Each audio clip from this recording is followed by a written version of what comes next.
Ils ont affrété 2 cars pour venir à la rencontre du ministre de l'Industrie, Christian Estrosi, en visite officielle dans la Vienne.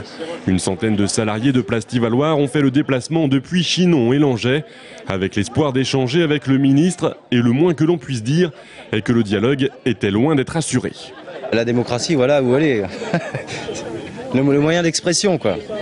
Enfin, on se déplace jusqu'ici pour pouvoir justement lui parler 5-10 minutes, pour pouvoir exposer tous nos problèmes. Et l'accueil n'est pas génial, quoi. Menacés de 163 licenciements sur les 2 villes, avec la fermeture du site de Chinon, les salariés refusent que l'on sacrifie leur outil de travail.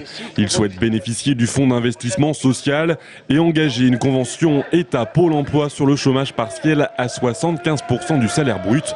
2 propositions adressées en courrier au ministre, toujours sans réponse.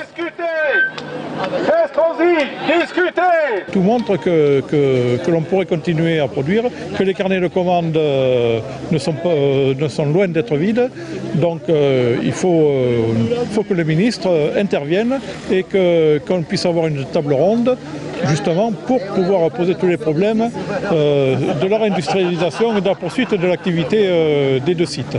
Après ce premier échec, les employés se regroupent finalement près du centre commercial Camille Pogé de Châtellerault pour un 2e essai. Et cette fois, le ministre décide d'affronter les cris, les injures et les larmes.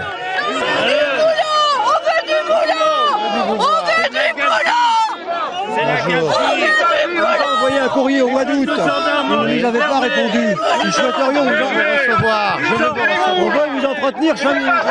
Donc la moindre des choses, c'est qu'il nous reçoive, puisqu'il n'a pas eu la correction de répondre à notre courrier au mois d'août.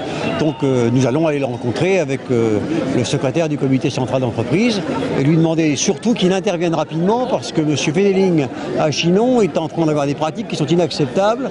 Il démonte les moules de l'entreprise de Chinon avec une volonté de fermer le site. En fin de journée, le ministre a reçu 2 représentants syndicaux pendant une dizaine de minutes pour entendre les motifs de leur venue ainsi que leurs propositions. Il leur a assuré qu'au niveau local, M. Novelli ainsi que M. le préfet suivaient le dossier.